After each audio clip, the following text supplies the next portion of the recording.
Bapak Ibu, mari kita mulai kajian kita dengan bacaan basmalah. Bismillahirrahmanirrahim. Assalamualaikum warahmatullahi wabarakatuh.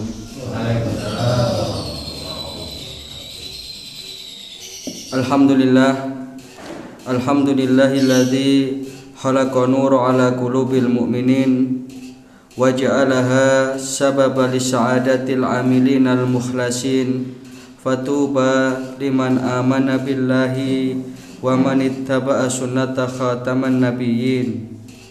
Asyhadu an la ilaha illallah wahdahu la syarikalah al maliku haqqul mubin wa asyhadu anna muhammadan abduhu wa rasuluh shadiqul wa'dil amin.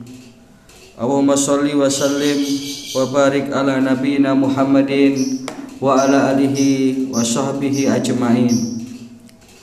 Amma ba'du, subhanaka la ilma lana illa ma 'allamtana innaka antal alimul hakim. Rabbi shrah li sadri wa yassir li amri wahlul 'uqdatam min lisani yafqahu qawli.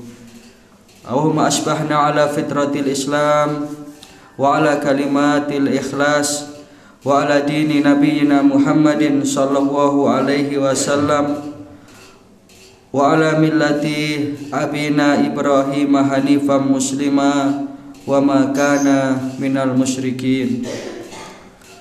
Bapak Ibu jamaah pengajian rutin Jumat pagi Masjid Risalatul Mustaqim rahimakumullah. Pertama, mari kita senantiasa bersyukur kehadirat Allah Subhanahu wa taala atas segala nikmat dan karunia yang diberikan kepada kita sekalian, sehingga pada kesempatan pagi hari ini, di hari yang penuh berkah ini, hari Jumat, kita masih bisa diringankan langkah kita untuk menjalankan kebaikan-kebaikan dalam rangka menggapai ridha Allah Subhanahu wa taala. Mudah-mudahan ini semua akan dicatat oleh Allah taala sebagai amal solih kita. Yang kedua, sholawatullah wa salamuhu, mudah-mudahan senantiasa terlimpah kepada junjungan kita baginda Rasulullah sallallahu alaihi wasallam. Para jamaah rahimakumullah, kita melanjutkan pelajaran kita. Kita baca kitab Ad-Da' wa Dawa, yaitu obat, penyakit dan obatnya. Kita masih sampai pada bahasan tentang dampak-dampak perbuatan maksiat. Jadi ada banyak sekali dampak-dampak maksiat bagi pelaku-pelakunya, baik itu dampak secara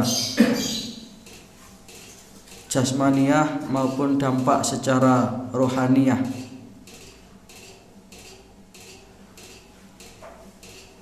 Yang ke-24, al-ma'asi tud'ifu fil qalbi ta'dhima rabbi.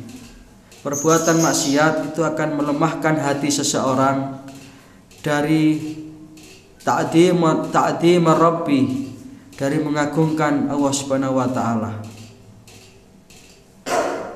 Artinya ketika orang itu sudah tertutup hatinya oleh perbuatan-perbuatan maksiat, maka mata hatinya itu akan buta dan tidak bisa melihat tanda-tanda kebesaran kekuasaan Allah. Yang ada hanya kesombongan, yang ada hanya indahnya kemunkaran dan kehidupan dunia ini. Jadi dia tidak bisa melihat tanda-tanda kebesaran Allah, tidak bisa melihat kehidupan akhirat. Ini kan bahaya ini. Sehingga hidupnya hanya dipergunakan untuk memperturutkan kesenangan dunia. Itulah bedanya pandangan hidup orang yang beriman dengan orang-orang kafir. Kalau orang-orang kafir itu memandang kehidupan dunia ini ya tamata, kesenangan yang dia perturutkan, kesenangan yang ia betul-betul nikmati, itu orang kafir ya tamata, ya dia berusaha untuk menyenangkan dunianya itu dengan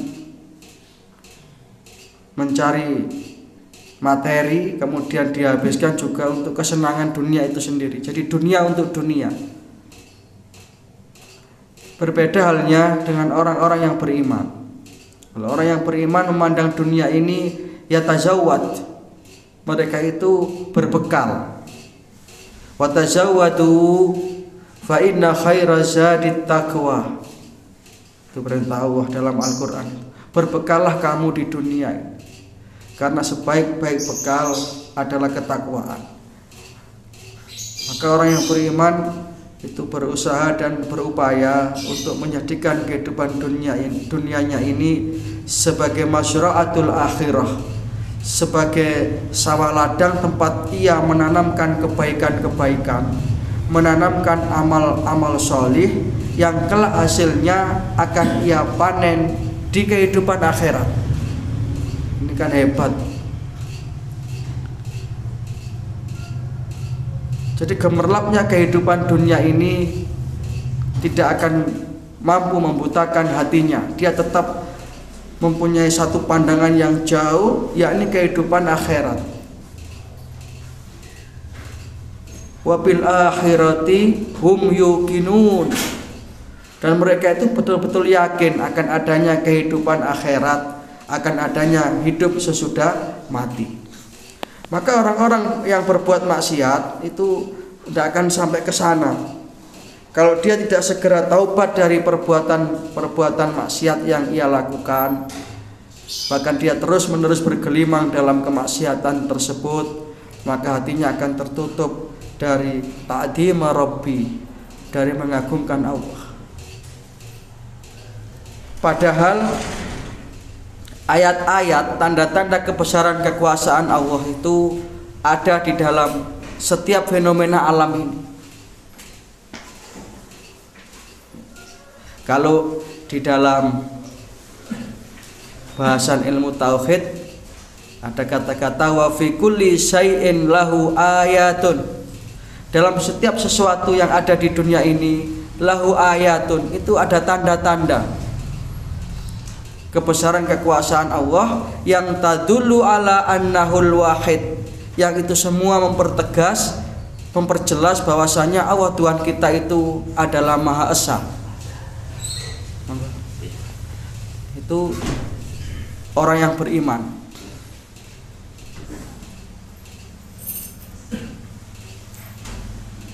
Dalam ayat yang lain Allah Subhanahu wa taala berfirman, a'udzubillahi minasyaitonir rajim, wa fil ardi ayatun lil muqinin. Di bumi ini, di alam raya ini ada ayat-ayat tanda-tanda kebesaran kekuasaan Allah lil muqinin, bagi orang-orang yang hatinya ini hidup, hatinya ini penuh dengan iman, penuh dengan keyakinan.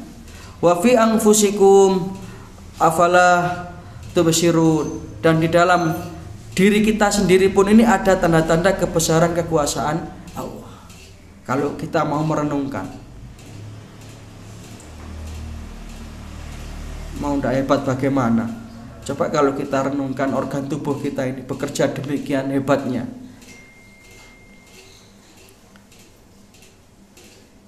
Pernah saya sampaikan bahasanya ada satu penelitian, di dalam satu hari 24 jam itu rata-rata normalnya manusia itu membutuhkan sekitar 11.200 liter oksigen dan 8.200 liter nitrogen untuk bernafas. Alatnya sudah diciptakan oleh Allah Ta'ala demikian rupa itu. Kita tidak bisa menalar itu, Pak. Ini kan tadulu ala annahul wahid, menunjukkan betapa Allah Tuhan kita ini adalah zat yang esa, yang tidak ada tandingannya. Itu kalau pelaku maksiat mereka tidak akan berpikir jauh ke sana. Sing ngono wis pokoke seneng. Sing ngono wis pokoke donya iki ya wis dinikmati. Kan prinsipnya urip pisane lha apa gak dipenak-penakno. Oleh dhewe apa gak gawe seneng-seneng. Akhirnya ya blonjo nang Singapura. Jenengan mboten usah nderek-nderek blonjo nang Singapura. Tiket tok pirang juta nih. Ambekan dhewe sapa digawe? Atau gawe nyumbang Masjid Al-Ikhlas napa? Nek gawe marekno Kubah nih. Ya. Karena memang ini tertutup hatinya dari mengingat akhirat.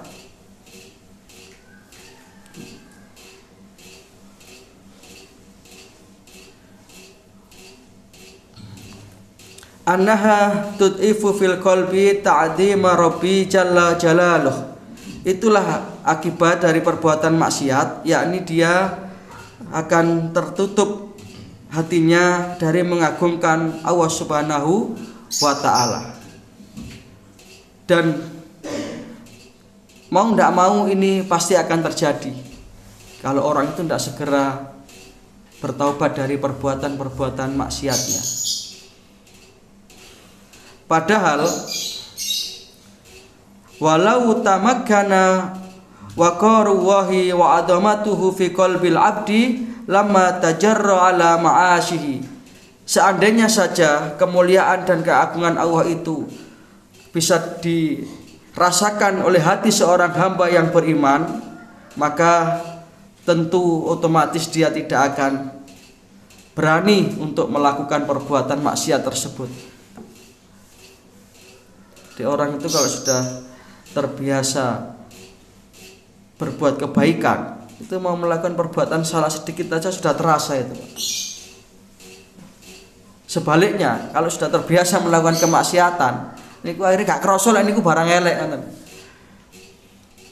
Kata Ibnu Khaldun, itu penyakit masyarakat itu seperti panu. Panu niku lek sik siji, ketara paling niku panu. Tapi lek sak awak niku panu kabeh, malah sing kudu panu diarani penyakit. Iki panune kok mek titik kan iki. Dadi putih awakmu.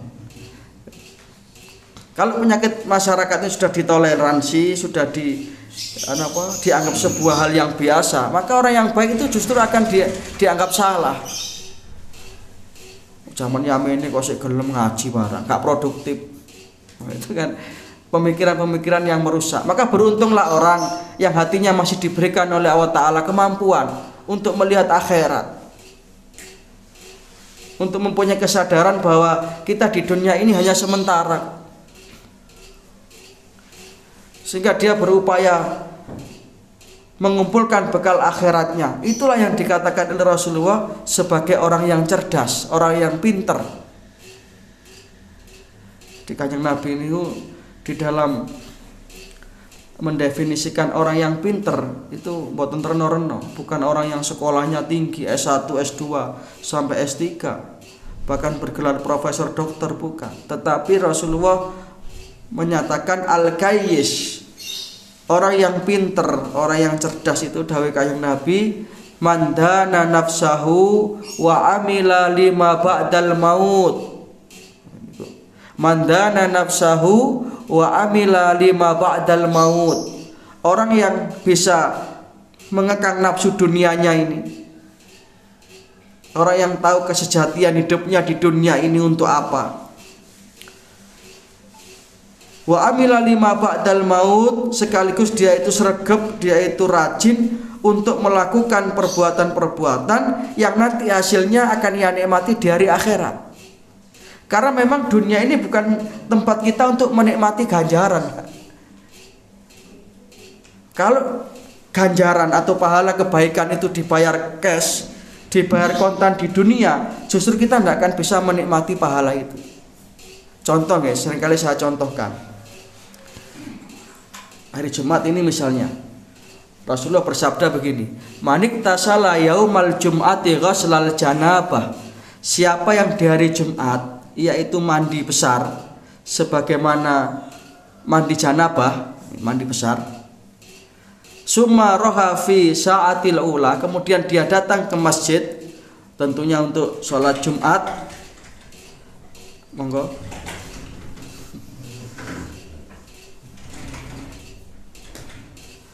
Monggo Prof, Binara. Datang saat yang awal, apa kata Rasulullah, faka'an nama korroba badanatan, maka dia itu akan mendapatkan pahala sebagaimana pahalanya orang yang berkorban seekor onta. Dan ini di cash, dibayar cash, padahal satu kali kebaikan itu akan dibalas 10 kali lipat. Jadi jenengan nek sing dugi pertama soft awal pulang langsung di cash dikai unta 10. Mangke juga jenengan sing jaler nggih melok Jumatan pisan. Dadi mulai nonton unta 15.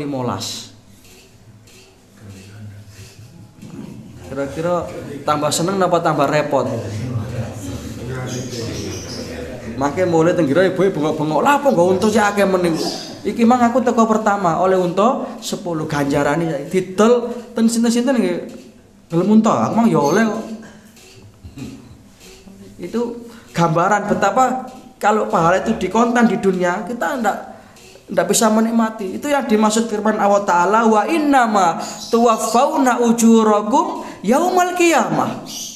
Niku dari Gusti Allah lho. Ojo kuwatir, tak bayar kontan nanti amal kebaikanmu di dunia itu nanti di akhirat.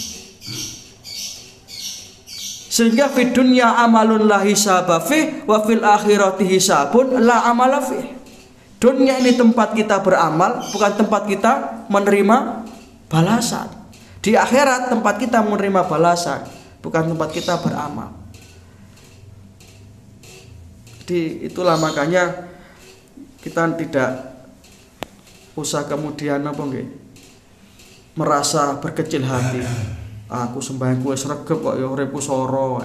Memang sembahyang itu bukan untuk mencari dunia, bukan. Tapi untuk mencari ridha Allah. Yang dengan itulah nanti kita akan ditata hidup kita di dunia dan di akhirat. Kalau kita sudah memasrahkan hidup kita ini secara totalitas kepada Allah, seperti yang saya sampaikan kemarin di kajian Ahad pagi itu. Contohnya sudah jelas itu. Nabi Ibrahim itu adalah orang yang betul-betul aslim, kula manut Gusti. Akhirnya ditata oleh Allah. Jadi hal-hal yang di luar pemikiran manusia itu akan terjadi. Nabi Ibrahim tidak berpikir kalau kemudian api itu bisa menjadi dingin. Nabi Musa juga tidak pernah terbersit dalam pikiran beliau kalau kemudian lautan itu hanya bisa hanya cukup dengan tongkatnya bisa terbelah menjadi 2. Semua itu biidznillah, itulah qudratillah, qadarullah. Yang kalau sudah Allah berkehendak, manusia tidak akan ada yang bisa mencegah. Innallaha ala kulli syai'in qadir. Dan itu diberikan kepada hamba-hambanya yang total percaya kepada Gusti Allah. Lek mamang nggih mboten saged, Pak. Wong ndonga mau nek mamang nggih mboten diterima kok. Wong sing ndonga gak yakin, kata Gusti Allah kan begitu, ana indadoni abdi bi. Aku tergantung persangkaan hambaku, tergantung sangkane kawulaku nang aku. Kalau dia menyangka aku berikan, ya aku beri. Lek dia ragu-ragu, ya sudah ndak aku beri. Itu ana indadoni abdi bi. Makanya Kanjeng Nabi memerintahkan itu, ud'uwaha wa antum muqinuna bil ijabah. Berdoalah engkau kepada Allah dengan keyakinan yang penuh bahwa Allah itu pasti akan mengabulkan doamu. Fa inna Allaha la yaqbalu du'aan min qalbin ghafilin lahin. Karena sesungguhnya Allah Ta'ala itu tidak akan mau mengabulkan doa dari hati yang ragu-ragu terhadap doanya. Ndonga sing mantep. Ini betapa Allah Subhanahu wa Ta'ala itu ingin nanti memberikan pahala kebaikan bagi hambanya secara tuntas di akhirat.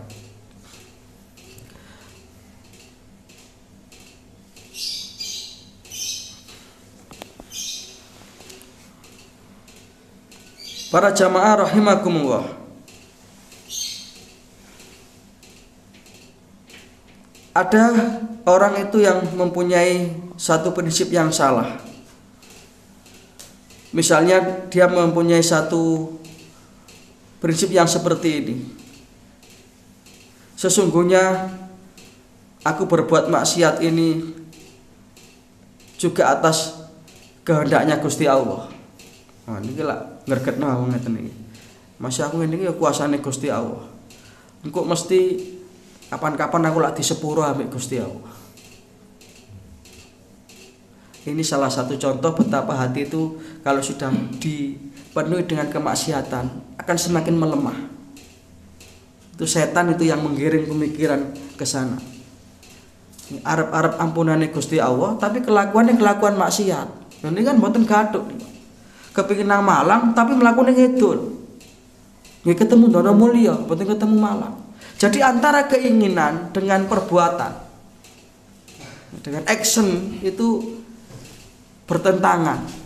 Bukannya tidak sama tapi bertentangan jauh. Ini akan bisa menjadikan orang itu semakin jauh dari keinginan bertaubat kepada Allah Subhanahu wa taala.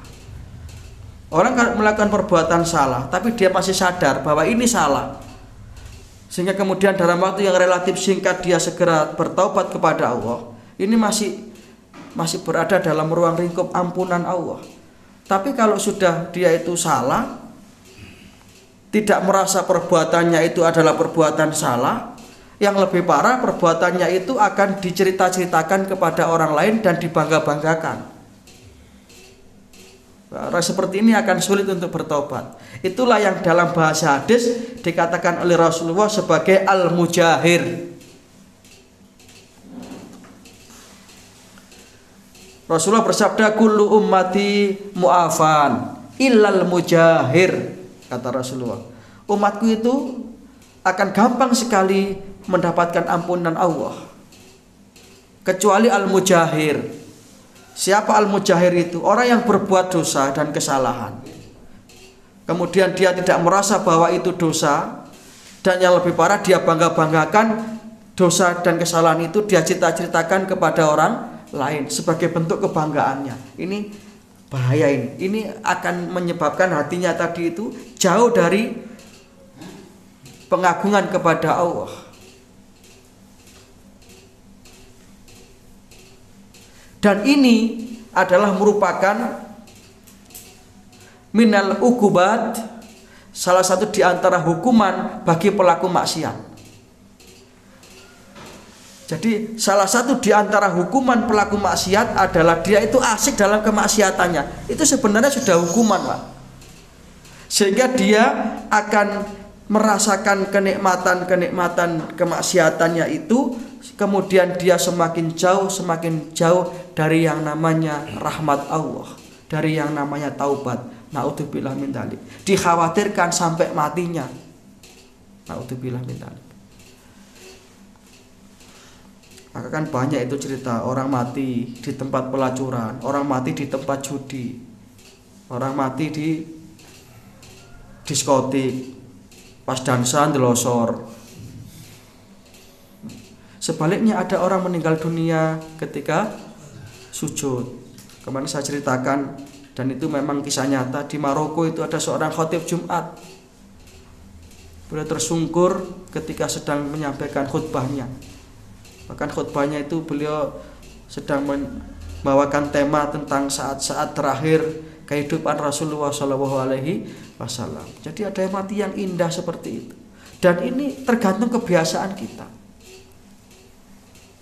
Makanya di antara doa yang tidak boleh kita lewatkan adalah kita minta husnul khotimah.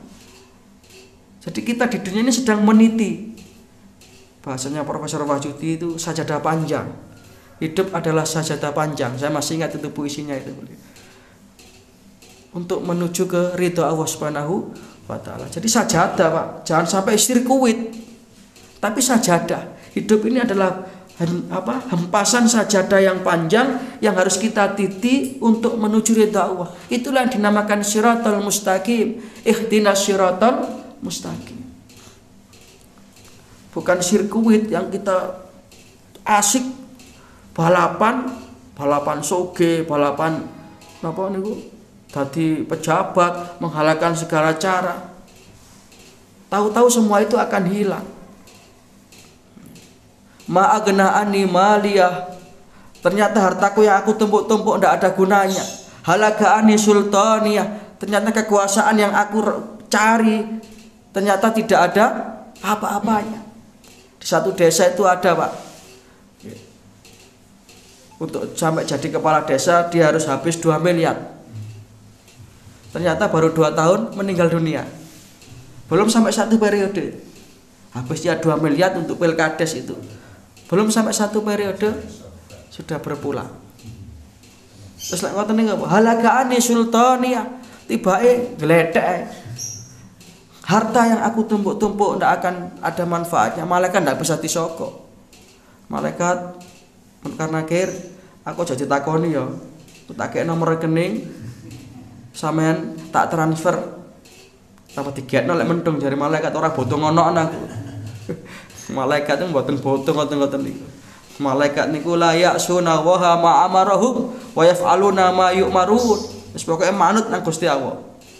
Dikon mentung ya dipentung. Dan ini keberuntungan kita kalau kita sudah teringat di dunia ini, kita sudah meniti jalan untuk menuju kebahagiaan akhirat. Ini dampak maksiat yang ke-24. Orang akan tertutup hatinya dari mengagungkan Allah Subhanahu wa taala. Jadi ayat-ayat tanda-tanda kebesaran Allah di sekitar kita itu tidak bisa dia lihat. Coba kalau kalian iso kedep ngoten niki napa gak nikmat ya? Iso ambakan niku oleh di nominal rupiahkan jutaan lho, Pak. Nggih, katakanlah kalau Gusti Allah niku komersil kepada kita, menungso oksigen niku tak tarik lho ya. Wis aja larang-larang separone BBM ae wis. Gawe sak liter niku paribasane lek BBM sakniki 9.000 wis 3.000 mawon atau 1.000 mawon. 1.000 saja itu berarti kita butuh uang berapa, Pak? 8.200.000 sama 11.200.000 tadi itu. Berarti butuh sekitar 19.400.000 satu orang. Itu lek mboten dituku. Nggih, wassalamualaikum pengambekan.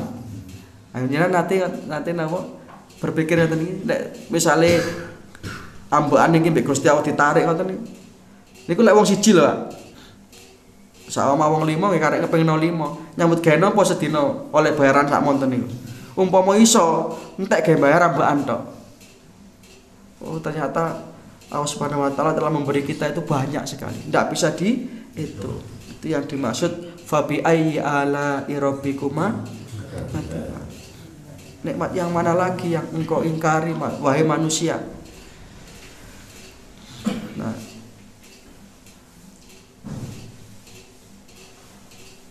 sehingga keistiqomahan kita sholat berjamaah, keistiqomahan kita thalabul ilmu seperti ini adalah dalam rangka kita bersyukur kepada Allah. Sehingga dengan demikian hati kita ini bisa menjadi hati yang terbuka, hati yang bisa melihat ke depan, yakni kehidupan akhirat. Maka dunia ini akan kita jadikan kendaraan mawon. Kendaraan yang akan dengan enak, dengan mulus menyampaikan kita kepada yang namanya mardhatillah atau ridho dari Allah Subhanahu wa taala. Umumnya kendaraan ini ditumpaki, Pak. Kita punya mobil yang bagus, ya kita naiki, akan terasa nyaman. Tapi nek ditumpaki kendaraan, nggih situ gak dadi tatanan, Des. Ditumpaki donya, nggih ngoten niku, ditumpaki donya. Jadi kudune donya kita naiki, malah kita yang ditumpaki donya. Sehingga hidupnya itu ya hanya sesuatu yang sia-sia.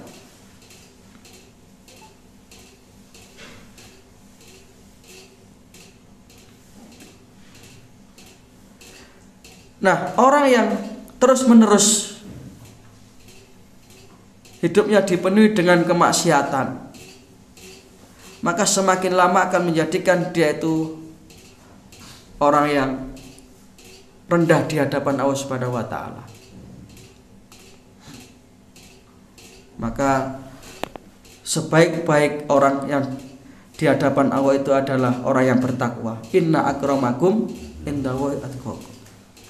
Dan sejelek-jelek orang itu adalah orang yang terus-menerus dalam kemaksiatan. Naudzubillah min dzalik. Apalagi kalau itu dilakukan oleh orang-orang kafir. Padahal orang itu kalau sudah dihinakan oleh Allah, walaupun satu dunia memuliakan dia tetap hina. Surat Al-Hajj ayat 18. Wa may yuhinillahu fama lahu min mukrim. Siapa yang telah dihinakan oleh Allah karena kemaksiatan-kemaksiatannya, karena perbuatan dosa-dosa yang ia lakukan, maka tidak akan ada satupun yang bisa memuliakannya. Sehingga tidak sepatutnya lah seorang hamba itu meremehkan perbuatan maksiat. Karena dia merasa ketika dia melakukan kemaksiatan itu berarti dia telah menjauhkan dirinya dari yang namanya rahmat Allah Subhanahu wa ta'ala. Sebaliknya, orang-orang yang beriman maka hidupnya akan selalu mengacu dan menuju kepada ridha Allah. Setiap yang ia lakukan, setiap yang ia kerjakan itu selalu diniatkan untuk mencari keridhaan Allah Subhanahu wa ta'ala. Maka bermaknalah hidupnya. Jadi satu hari itu sama-sama 24 jam, tapi akan mempunyai nilai yang berbeda bagi orang yang beriman dengan orang-orang yang kafir. Seperti yang saya sampaikan tadi, orang yang beriman itu prinsip hidupnya adalah yatazawwad. Selalu ia gunakan, selalu ia akumulasikan kebaikan-kebaikan itu untuk yabtaguna fadlan minallahi waridwana, mencari karunia dan keridhaan Allah. Sedangkan orang-orang yang kafir, orang-orang yang hatinya tertutup dari kebenaran karena kemaksiatan-kemaksiatan yang ia lakukan, hidupnya itu hanya untuk bermegah-megahan, yatamatta, bermegah-megahan. Alhaakumut takasur, bermegah-megahan itu telah melalaikan kamu. Hatta zurtumul maqabir, sampai tiba-tiba mati. Naudzubillah min dzalik. Ya, para jamaah rahimakumullah, mudah-mudahan kita senantiasa dalam hidup kita ini dibimbing oleh Allah Ta'ala, bisa memaksimalkan kehidupan kita di dunia ini dengan amal-amal solih yang akan bisa mengantarkan kita kepada ridha Allah Subhanahu wa ta'ala. Allah Subhanahu wa ta'ala menjadikan keluarga kita keluarga yang sakinah, mawaddah, warahmah. Anak-anak kita anak yang solih dan solihah, sehingga nanti kita akan berkumpul di dalam surganya, dalam naungan ridhonya. Demikian apa yang bisa kita pelajari pada pagi hari ini. Mudah-mudahan bisa menjadi satu keterangan yang bermanfaat. Mudah-mudahan kita senantiasa mendapatkan taufik dan hidayah, amal ilmu rezeki yang barokah, dan akhirnya kita meninggalkan dunia ini dengan tetap membawa iman Islam, husnul khatimah. Ada kurang lebihnya mohon maaf. Nasrul minallah wa fathun qarib wa basyiril mu'minin. Subhanaka wa humma wa bihamdika asyhadu an la ilaha illa anta astaghfiruka wa atubu ilaik. Assalamualaikum warahmatullahi wabarakatuh.